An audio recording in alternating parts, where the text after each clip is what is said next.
네, 안녕하세요. 제이드입니다. 주말 잘 보내고 계신가요? 저도 어버이날, 어린이날 맞이해서 처가 다녀와가지고 지금 저녁 때 공부를 하면서 이런저런 생각이 들어서 구독자분들과 공유를 좀 하면 어떨까 싶어가지고 갑자기 좀 찍게 됐고요. 최근에 시장이 너무 어렵습니다. 계속 어렵다는 얘기만 들려가지고 참 저도 안타까운데요. 결국에는 제가 봤을 때는 지금 결국에는 스태그플레이션 얘기 많이 들어보셨을 거예요. 이게 물가를 잡겠다고 금리를 막 올리고 있지만 물가는 안 잡히고 그냥 경기만 망쳐버리는 그런 현상을 얘기하는 건데 지금 안타깝게도 약간 그런 현상이 조금 보이고 있는 상황이고요. 제가 좋아하는 이은택 위원님 자료도 좀 참고를 해보면은 결국에는 긴 자료지만 짧게 요약을 해드리면은 5월 들어가지고 이제 연준에서 75bp 금리 인상을 한다고 사람들이 생각할 때는 이제 기대 인플레이션이 좀 꺾이려고 요 구간이죠. 요런 부분인데 꺾이다가 사실은 어떻게 보면은 더 완화적으로 FOMC에서 코멘트를 했지만 그 이후에 이제 장이 더 빠지고 그랬던 거는 결국에는 50bp 정도로는 현재 인플레이션을 잡기가 좀 어렵지 않는가 이런 심리가 지금 작용을 하는 겁니다. 그래서 지금 기대 인플레이션이 지금 급등을 하고 있는 상황이기 때문에 이런 게 안 잡히면은 결국에는 경기 침체로 갈 수밖에 없지 않냐라는 시장의 심리가 좀 기본적으로 있다라고 보시면 될 것 같고요. 이 얘기는 계속해서 이제 파웰이 장기적인 긴축 경로를 제대로 제시를 안 하고 그때그때 임의적으로 하고 있기 때문에 이런 현상이 벌어지고 있다라는 얘기를 이제 이은택 위원님은 하시는 것 같고요. 사실 최근에 워런 버핏 얘기도 저희가 다른 정규 방송 때 말씀을 드렸는데 결국에는 무슨 이런 정유주들 그리고 휴렛 패커드 이제 현금 창출을 엄청 잘하는 기업들에 대한 지분을 엄청 늘렸잖아요. 한 60조 가까이 베팅을 했는데 물론 워런 버핏이 베팅을 했다는 것 자체는 시장이 완전히 망가지지는 않을 거다라는 반증이기도 합니다만은 결국에는 인플레이션에 베팅을 하는 조금 모습이에요. 그래서 저도 계속해서 이런 SOL이나 GS 같은 한국 어떤 정유주들에 대한 관심도 계속 가져야 된다라고 좀 생각을 하고 있는 거고 파웰이 계속 어쨌든 간에 지금 역대 연준 의장들과 달리 변호사 출신이에요. 그래가지고 자기 고집을 계속 안 꺾는 게 좀 있는 거죠. 이게 무슨 얘기냐면 작년에도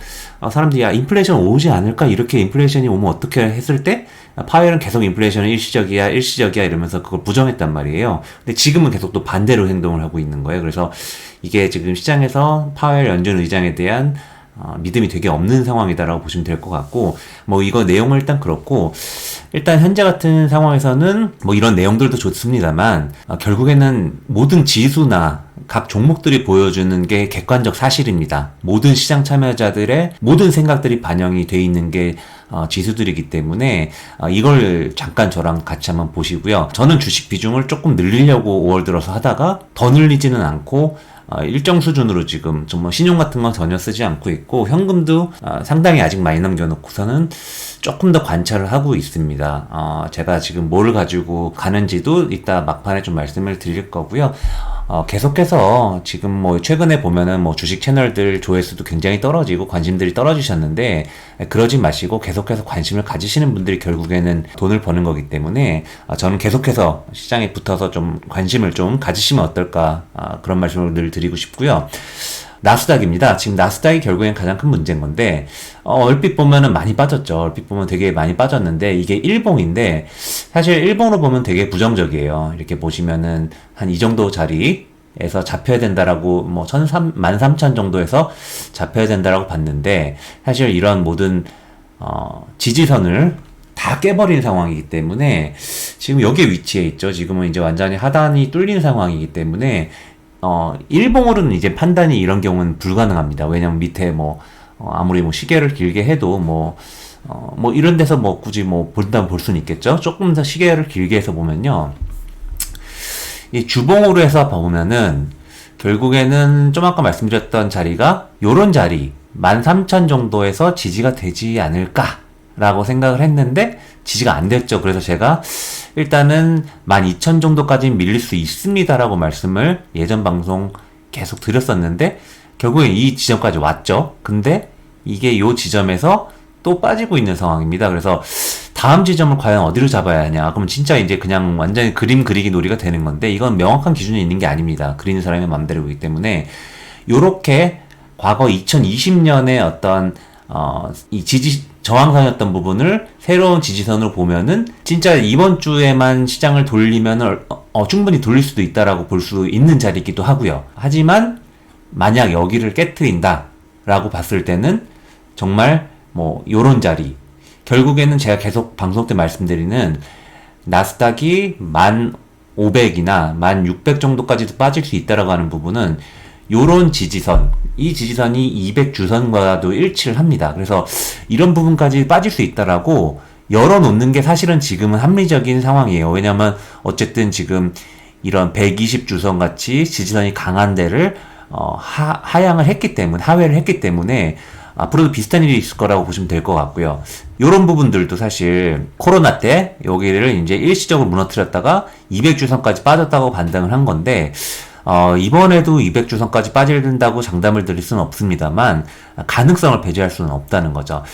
보시면은 이 이격도라는 거랑 RSI 같은 거 제가 지난번 차트 설정할 때 설명을 좀 드렸었는데, 그냥 쉽게 말씀드려서 이격도, 너무 과하게 빠지거나 과하게 올랐다라는 거를 보여주는 거고, RSI도 사실 같은 원리라고 보시면 됩니다. 그래서 두 개가 공교롭게도 되게 비슷한 차트를 보이고 있는데, 이 주 기준으로 봤을 때 요런 이격도들 계속해서 요 2018년 하반기 엄청 빠졌을 때랑 코로나 때 요럴 때 빠지고 요렇게 하회했다가 계속 올랐기 때문에 요런 지표들을 보면 사실 바닥이라고 할 수도 있어요. 하지만 여기서 보시는 것처럼 1월 말, 3월 중순, 지금 현재, 굉장히 꽤 한 3달 동안 요런 지표들이 떴는데 주식은 계속 하락했죠.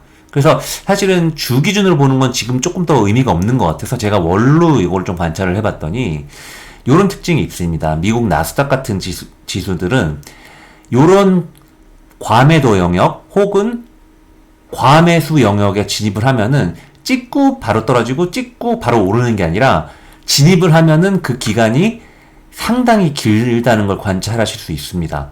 그렇죠. 지금 계속 이런 부분들이 보시면은 여긴 진짜 너무 장기 호황이었죠. 지금 2009년부터 사실상 계속해서 2019년까지 계속 과매수 영역에 있다가 빠지려고 하는데 또 코로나 때문에 슈퍼 과매수 영역으로 진입을 했고, 이게 지금 급격하게 해소가 되면서 과매도 영역으로 빠지긴 했습니다. 월봉으로 이 과매도 영역으로 터치를 했다는 건 사실 굉장히 의미가 있긴 한데, 말씀드린 것처럼 이걸 찍었다고 해서 바로 매수로 이제 접근을 하시면은 이런 고통의 기간이 길어질 수도 있다는 생각이 들어요. 그래서 저는 기본적으로 이번 국면은 저도 시장 참여자이기 때문에 빨리 다시 반등을 했으면 좋겠다는 심리가 매우 강합니다만, 제 이런 바램을 배제하고 그냥 차트만 봤을 때는 월봉으로 봐도 이 1500 정도까지는 소화가 돼야 이 공포스러운 국면이 조금 끝나고 새로운 국면을 넘어갈 수도 있지 않을까라고 좀 생각을 좀 기본적으로 하고 있습니다.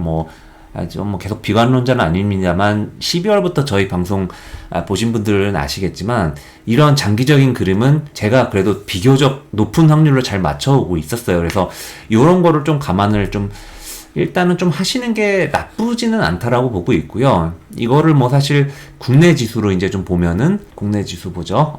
거래소 업종, 코스피 지수를 좀 보면은, 이게 주봉인데, 사실 월봉으로도 보면은, 요런 지지선까지 2400 정도까지는 언제든지 빠질 수 있는 국면에 지금 위치해 있고요. 여전히.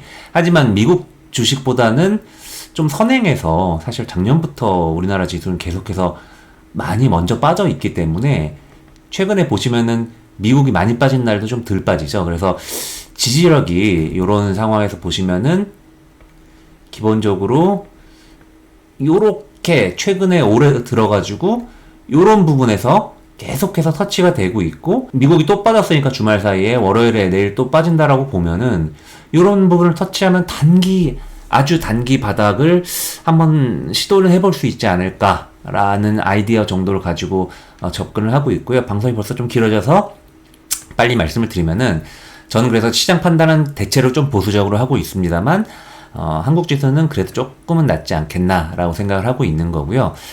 지금 명확한 주도주구는 방산주입니다. 방산주 보시면은 너무 좋아요. 너무 주가들이 좋아서 저도 한번 팔고 다시 살려고 지금 지난주에 한번 팔고 다시 들어가려고 노력을 하고 있는데 기회를 잘 안 주네요. 이렇게 센 주식들은 그래서 함부로 파는 게 아니다라고 보고 있고 제가 막 한 요런 날 요 정도에 팔았는데 쭉 더 올라가고 있어요. 그래서 지금 사실 뭐 여러 가지 이 한국항공우주 같은 것도 요런 중장기 지지선, 저항선을 뚫었을 때 여기를 찍고 상승하는 모습을 보이고 있기 때문에 다음 지지선은 저는 한 44,000원 정도, 이 정도까지 조정을 받으면은 매매를 계속 해보려고 하고 있는 상황이고요.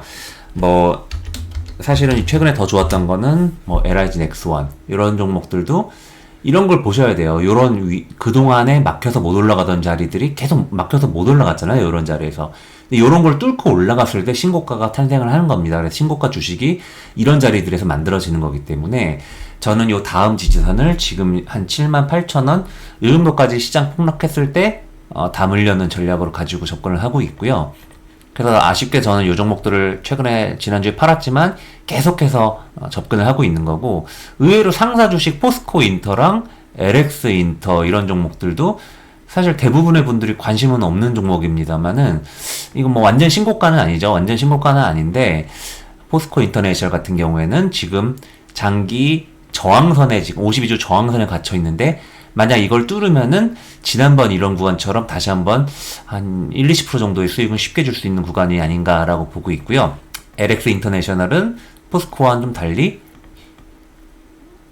어떻게 보면 다 인플레이션 주들이거든요. 그래서 최근에 이런 종목들이 흐름이 굉장히 좋고 각 섹터별로 잠깐 보시면은 저랑 히타님이랑 계속 말씀드렸던 KT 같은 종목들도 이게 보면은 계속 갇혀있던 작년 내내 갇혀있던 52주 저항선이었던 게 지지선으로 바뀌었고 여기서 수익을 저도 이제 내고선 팔았는데 요런 지점 지금 제가 선 그은 요 지점 정도 34,000원 3만원 뭐 요 정도까지 내려오면은 다시 뭐 공교롭게도 그게 또 51선이랑도 만나는 지점이기도 하고요. 그래서 요런 것들 계속 좀 매매를 해보면은 좋겠다라는 아이디어 정도로 접근을 하고 있고요. 제가 다 말씀드리긴 좀 그렇고 뭐 인플레이션 베팅으로 해가지고 뭐 펜오션 같은 종목들도 최근에 굉장히 자리가 좋아졌고 숫자도 굉장히 좋은 걸로 알고 있고 그래서 요런 것들 좀 보고 있고요.